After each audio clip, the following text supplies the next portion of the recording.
I want to know whose stock would you rather buy? Who would you rather invest to long term here? Between a budding contender, I believe so, in the Detroit Lions. I think we're all on the same page with that. JB's got him going to the Super Bowl this year.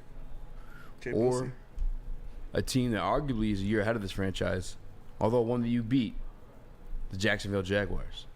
I think they're both very, very young teams. They both drafted first pick, second pick, and the next year had baller-ass years. If you were a stockbroker, I don't know fucking word I'm looking for, who would you rather invest in long term? I'm going Jags. Yeah. Like, I hate to say it, Lions fans, don't kill me for it, but you look at the Jaguars, they have their franchise quarterback. They got the guy that's going to be the quarterback of their team for 10-plus years in Trevor Lawrence, and he's a stud. They already won a playoff game. They've already made it to the playoffs. They're a little further than the Detroit Lions are. The only thing that gives me hesitation is how loaded the AFC is. Because the NFC is by far the weaker division, but the Jaguars, with Trevor Lawrence, with the weapons they put around him, they can just continue to draft defense and offensive line and have a tremendous run for a long time. JB? I know your answer. You know I'm sticking with the Lions. I can't go against the Lions on this one, man. I just see so much potential in this team right now, and to think of where they could be in a year or two from now, even though more than likely we're probably going to end up losing Ben Johnson, but still, I think somehow, some way they'll be able to bounce back. So, still giving the Lions on this one. Chris?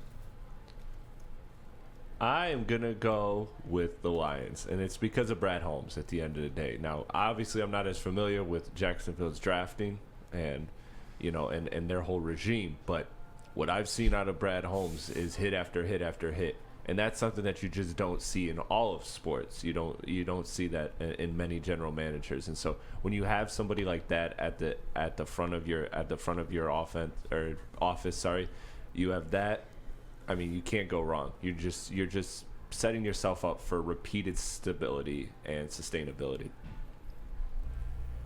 I want to go Detroit Lions, but I'm kind of with you, Spinny. I think Chris makes a great point with Brad Holmes, but I think in this league, more than any other position, the important one is quarterback. And the Jacksonville Jaguars have what's, as long as no injury goes on, I'll knock on wood for that one. They have a guy. They have a guy in Trevor Lawrence I think could be arguably top 10 right now. I think he's top 10 MVP candidate next year. He is top 10 right now. Yeah. MVP candidate is as early as next year. And like you said, too, they've gone through the fire already in winning a playoff game. Not just any playoff game. One where they started fucking horrifically. They started in the same way the Detroit Lions started their season. It was fucking awful. I think he started 0-4 interceptions. Yeah. But still fought through that and came back. Now you're adding Calvin Ridley to the mix. You got a bunch of other defenders they have, young defenders in that team, growing alongside him too. That's the only reason why. If the Detroit Lions, I'm not saying Jared Goff is a good quarterback, but stop the presses. He said it. Somebody clip it. Clip it, folks. We got him. I never said he wasn't. Maybe in 2021, I probably had some choice words for sure. I definitely did. Yeah, goddamn right, but deservedly so. But nonetheless, Detroit Lions, even if you are a Jared Goff fan and or believer in the long term, you can't sit here and say for certain that he's the guy of the future. They haven't locked him up for you to speak that in confidence. And they went ahead and they drafted Hendon Hooker. And it's like, he's got to leave you scratching your head. I mean, I'm talking about both sides of the aisle. Whether you're pro-golf or anti-golf, you don't know what's going on in that situation. The Jacksonville Jaguars have a guy, and barring injury, he's going to be the guy for a very long time. And an elite guy at that. And that's why I'd have to go, unfortunately, Jacksonville Jaguars. Although I think Chris does make great points, though, when it comes to the leadership of the Detroit Lions. It's beyond Brad Holmes too. I think obviously in Dan Campbell you have something there. Depending on how long you have Ben Johnson, I mean that's a big part of the Detroit Lions' offensive success too. Is Ben Johnson? That's a piece that you don't know is going to be a long term either. Yeah. Doug don't know Peterson, how long he's going to be here. Yeah, the offensive mind of Doug Peterson is Doug Peterson. He's the head coach. He's there as long as, until he fucks up enough to get fired. I don't see that come soon.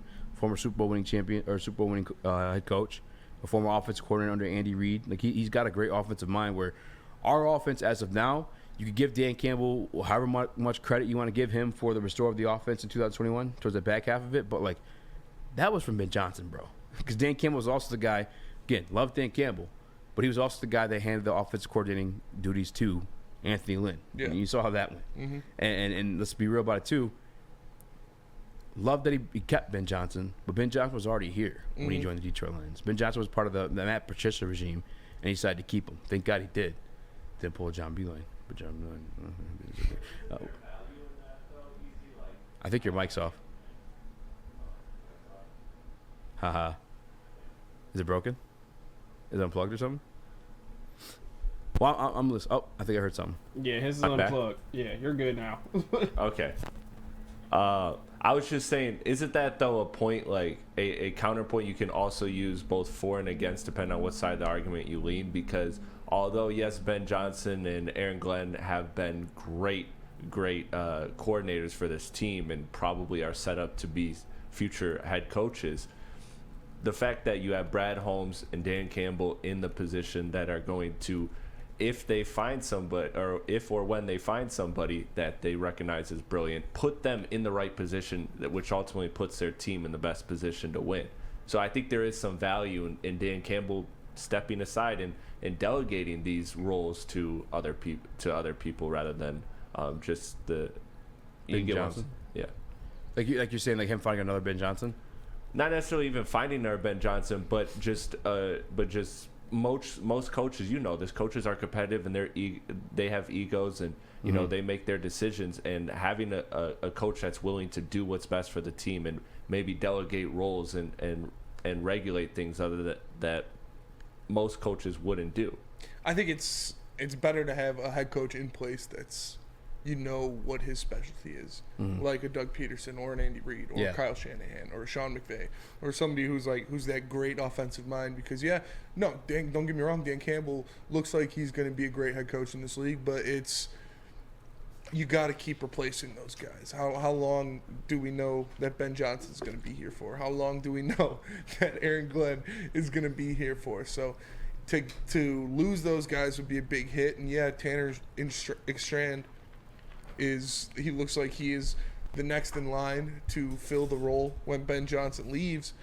We don't know what he is yet. We don't know if he'll be the same type of play caller, same type of offensive guru that Ben Johnson is yet. So that could be a big hole left for them. But while the Jags, they have Doug, like you said, they have Doug Peterson in place until they say goodbye. So.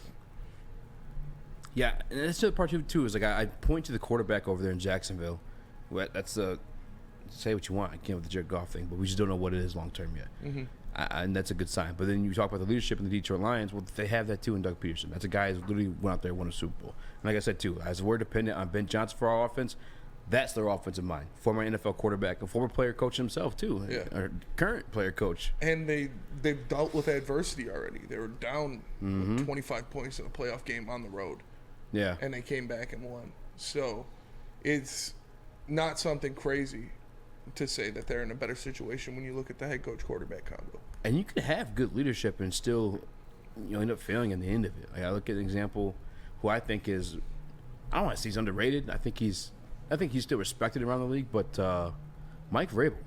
Mike Vrabel's a fucking animal as a head coach. I mean, what he's done with the Tennessee Titans consistently. You look at the game that you were talking about yesterday between the KC Chiefs and the Tennessee Titans. Tennessee Titans almost beat them with freaking Malik Willis. Which, by the way, did you see the tweet I sent you? I did. Yeah, they're saying the boy's making leaps and bounds. He said he'll keep competing with Ryan Tannehill for the starting spot this year. It's crazy. But nonetheless, without a true answer at the quarterback position, they've kind of been up and down, teeter-totter. And that's what I'm saying. Like, when you have a quarterback that's a true top 10 quarterback, or top 7, because again, that top 10 alternates. We get to it every time we do these rankings. He's top 5. I think he's going to be top 5 next year. Lawrence? Yeah. Oh, yeah. But I'm just saying, like the Titans are a perfect example, though, when you get a quarterback like that. Although some of it's due to injury, but, like, when you're teeter-tottering on your performance, you don't know what type of level of consistency you're getting from that guy. Yeah. Sometimes you end up in the dumps. Like, you're always fighting for it, but it's not always – nothing's promised. I don't want to say anything's promised, but you feel a lot more comfortable when you got a guy like Trevor Lawrence. Definitely. It's something you easily hang your head on. We've talked about it before. Like, it's easier to build around when you have a guy like that, when you have a guy that can do things that other players can't, rather than, no disrespect to Jared Goff, but he's not as talented as Trevor Lawrence. So you can put Trevor Lawrence out there in situations, and if a play breaks down, he's going to take care of you. He's going to break out. He's going to make a play with his legs or with his great arm talent that some people can't. So I'm excited to see what goes on with the Jags. I'm going to be watching them closely for sure. But just when you have that guy, when you have that dude, it makes everything easier. And they have that dude in Trevor Lawrence. 100%. Usually, do we want to try phone lines or no? It's up to you guys. I don't think so. No. I'll say usually They're still messed up. Phone lines are working. I have you guys call in and weigh in on this one, but I'm kind of tight with the Jags. I mean, I'd love for someone to talk to me to the Lions. I mean, Chris is probably the closest in this whole conversation between like the leadership and coaches, but I think you still at the end of the day, again, Tennessee Titans example, you need that quarterback. Actually, another example, Andy Reid. Andy Reid's been around for the longest. Never got one until he got Patrick Mahomes. Yep. And he had Mike Vick and then that fucking super team. Remember the dream team they used to have in Philly? Andy Reid coached that team. They shit the bed. Namdi Asamoah, he's supposed to be him.